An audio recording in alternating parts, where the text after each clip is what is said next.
Face reality, people. Movies are dead. Games are dead. Narrative? Dead.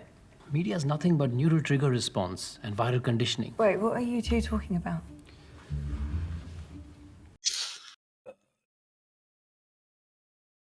Okay.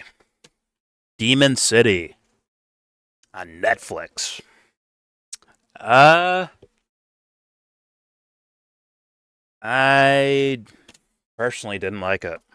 I thought it was kind of brutality for the sake of brutality while sacrificing a story. Yes, if you're a source material reader or watcher, if there's an anime or a manga, whatever the fuck it's called. I think it's a manga. Fair enough. If you're into that shit and you know the entire story and this is just an ode to you, basically, just to get new Netflix subscriptions would be part of the... It's like, you have to understand, there's businessmen behind this, bro. It isn't just... It's not strictly anime fans making this content for you. But whatever. It's not like we have Orson Welles strong-arming the studio into doing exactly what he wants. Exactly. But yeah, it feels like there's some cool action scenes here and there. I'll give them that. There's some interesting action scenes. Like they did the Fargo shit where you see a guy going floor by floor fucking people up, but you see it from the outside of the building instead of inside. Like there's hallways, but there's windows there, so you see him fucking people up as he's going up the stairs and all that shit. Oh, that's kind of cool. And some of the sword fighting things are pretty cool. The guy with the red mask. I'm asking some of these, assume fans of the original content. This motherfucker have superpowers or something? Because he was moving extra fast. There's a scene where a journalist, I guess the red mask guy was told to go kill this journalist guy. This journalist ran away and had 20 feet on him. This dude caught up like he was in a car. He just sped forward and caught this fool. But there was no explanation of him having magic powers. And then when he fought Sakata, when he fought that guy, the main character, he's also moving way faster. Supernaturally faster, right? It wasn't like this guy he's just faster and stronger like that. It's more of the camera's fast forwarded, make him look like he's moving faster, which is usually a telltale sign of speed, of a superhuman speed, right? You turn the speed of the cameras up so he looks like he's moving way abnormally faster. So does that guy have superpowers, or is it just a cinematic thing they were doing? Oh, this guy's just so fast that we need to extra emphasize how fast he is by literally speeding up the cameras. I wonder. I don't know. Whatever. Point is, there's some cool little fight scenes in here. But, when I put my adult hat on, I recognize that's not real. They're not real, right? We know it's not real. So it does take talent to coordinate scenes and blood effects guys and coordinating fight scenes, all that shit, right? I understand that takes talent, but I need it attached to a story that isn't boring for me, or in my opinion, sloppy. There's so many questions that are just not answered that they try to fill in the blanks with just cliches. The girl recognizes that was her dad when they're in the apartment, and yet she shot him with an arrow. He gets pushed out of the window. He, I guess, teleports into a car, and the car speeds away. And I'm like, what the fuck, dude? And then scenes later, the big bad guy is like, hey, we have your daughter trapped over here. It's well, he was just 5 feet in front of his daughter, but he ran away. So now he's going to drive to this building and go and try to save his daughter again. So it's just, I don't know. That was just you're trying to fill up time space. You have a contracted, hey man, we need an hour and 50-minute movie, okay? And you're like, fuck. Okay, what do we do with this scene? Let's have him run away this time, and then he'll come back. It'll kill time, right? It's a good idea, right, Tony? Just kill some time, and then boom, we'll send him back in for the final scene where he, I guess, kills more people out of revenge. And it's and you can't make the argument that like, oh, he was so hurt that he had to flee, right? Well, later in the movie, he gets his arm literally cut off, and he keeps fighting. So his arm, like an arrow, shouldn't be a big deal for. I'm just saying for this guy. Uh, so it's like little things like that are just nonsensical to me. I think it's hilarious with the daughter. We're supposed to think she's dead, right? And what happened? They show us a flashback of what happened, of how she's alive. Now I'm thinking, like, oh, when he shot her in the beginning of the movie, he shot her in the shoulder, and she's actually survived, and she's fine and gotten taken care of, and she, feels like they pretend they put her in the foster system, but really she's being guarded by one of these goons, right? One of these demon mask guys, and boom, life goes on, right? It makes sense. But instead, that wasn't it. She didn't get shot at all. She tripped and fell, and the bullet hit a toy rabbit or something instead. So she didn't get shot at all. She just fell and I guess just laid there. Maybe she hit her head or something. Did she get KO'd? What happened with that scene? Like, I don't know what happened there. It just, once again, my adult brain's like, that's fucking stupid. I can't really add too much because I came in very late here. Yeah, I mean, there's some things that just don't make sense to me. This guy was, once again, the Sakata, right? The main character, when his family gets taken. By the way, he was like a brutal killer in the beginning of the movie. He's just running through this mansion, just fucking murdering everybody with that same like cleaver looking sword thing. He's just fucking everyone up, bro. He's taking arms away. He's killing and killing and killing and killing. And then he goes home. He's like, hi, honey. Like, he's just like dear old dad. All of a sudden, I'm like, bro, like, you gotta realize your husband's like a psycho, right? So like, why give us that brutality and then be like, well, he's a family man? It's like, what? He's just doing it to pay the bills. Killing 50 people is just to pay the bills, bro. It's like, come on, dude. Again, I have to qualify this with I was not here for most of this movie and I don't know the source material. If I had to guess, I would say this was something that was explained in the original comic, but again, if you're going to show that stuff, you need to provide the background. Yes, because the movie stands on its own. It's a film. It's being judged as a film by someone who watches film. Listen, House of Dragon got away with the same shit until the fans got, wrecked at the end when they didn't get their dragon battles, right? But before that, fans were saying, "Oh, House of Dragon really good. I like House of Dragon." Meanwhile, these guys were filling in story gaps that were happening in the show. In the show, there was giant time jumps from one time period, like 4 years go by, 4 months go by. Like, why is all this time jumping happening? And these book readers have all the source material in their head, so they fill in the blanks for the show. The thing the show is supposed to provide, the work that they're supposed to be doing, these fools would fill in the blanks with their own imagination because they know the source material, which is not how you're supposed to watch you watch the film as it is.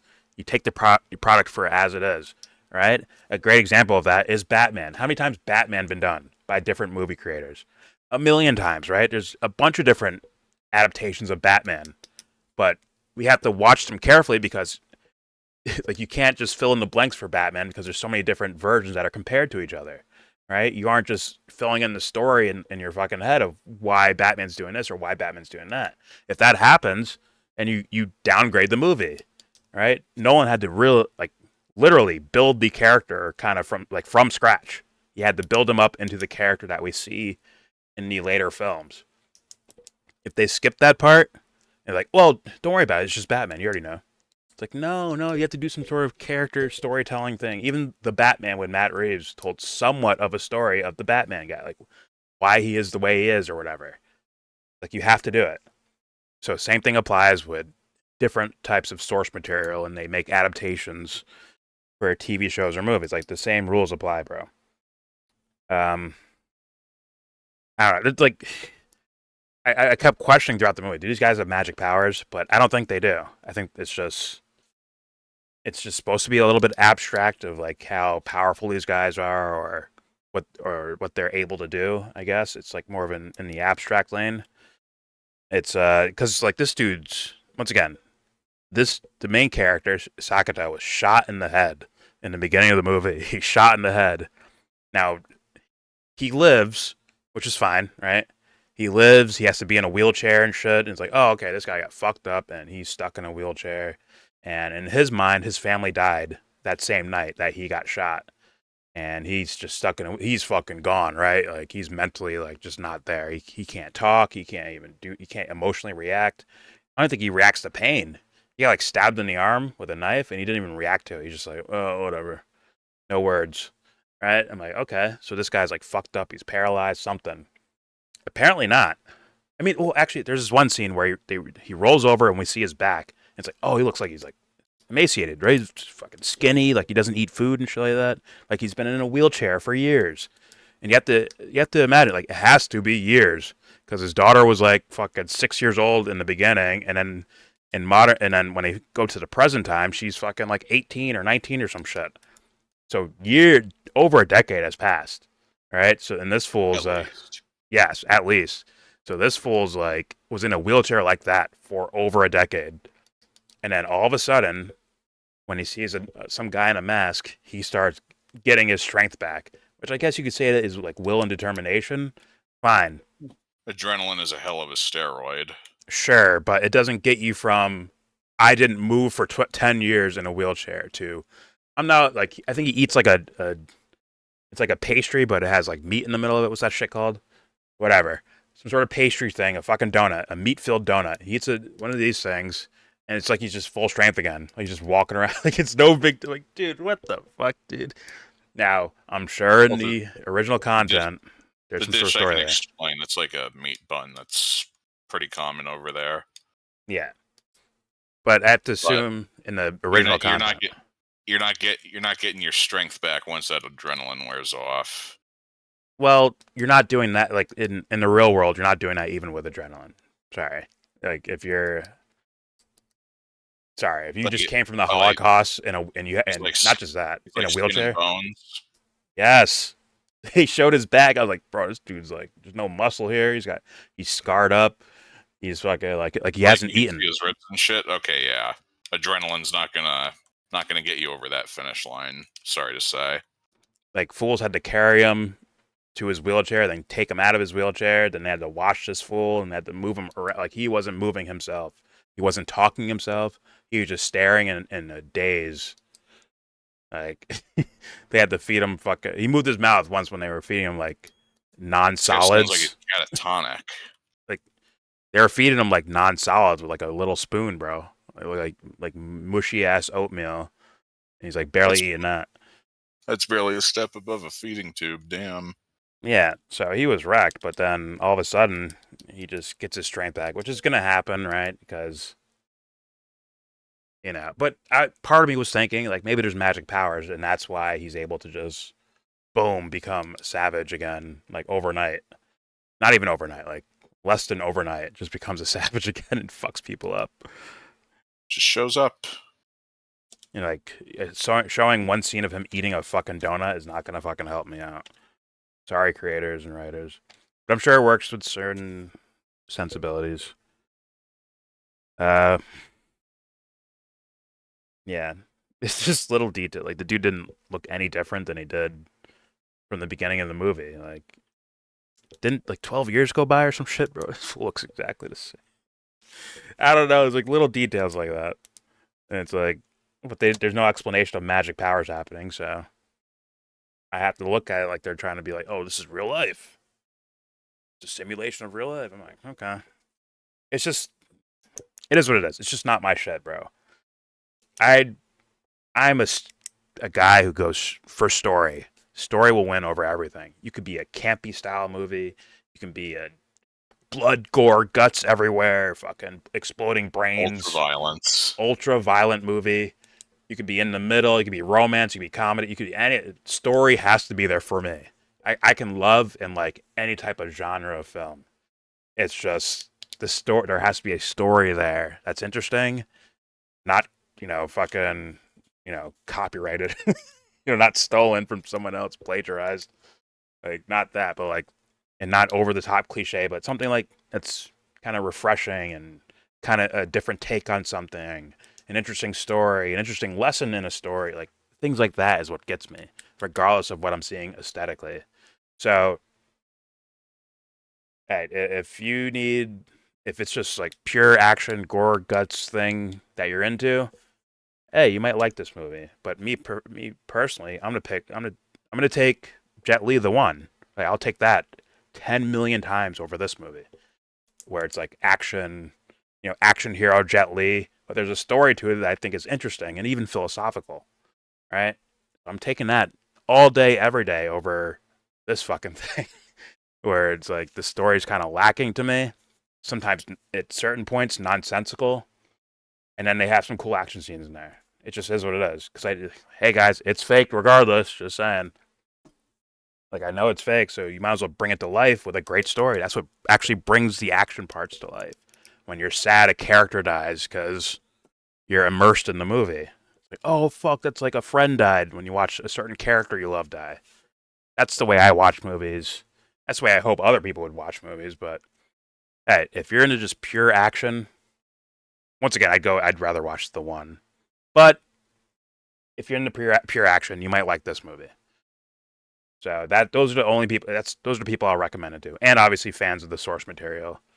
They could probably even do a better judgment of it than I can. So maybe, unless you're a dweeb. If you're a dweeb, I don't want to hear you.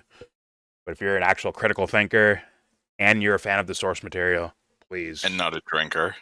You're not a critical. Yeah, critical Not drinker. apologizing. Yeah, if you're into, that type of genre, I would recommend something else as being better. There's a million things I can recommend that are better movies in my opinion, but you still might enjoy this one. So there you go. My score. Oh man, I'm gonna give this a 6.3 out of 10. 6.3. I think that's a fair grade. Once again, the story is kind of cliched and lacking, and it just doesn't buy me in as being important, to me at least. Some of the action scenes are cool, but that won't save you.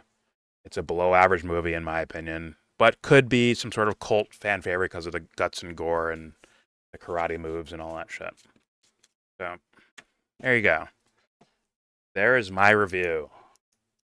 Well, I would ask Joe, but I don't think you missed a lot of the movie, to be honest. Yeah, I only came in toward the very end of it, and I'm not familiar with the source material, so I can't really say as much as I'd like.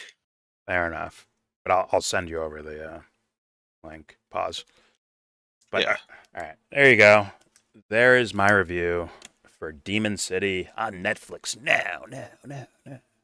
Now. Respect. Sunday.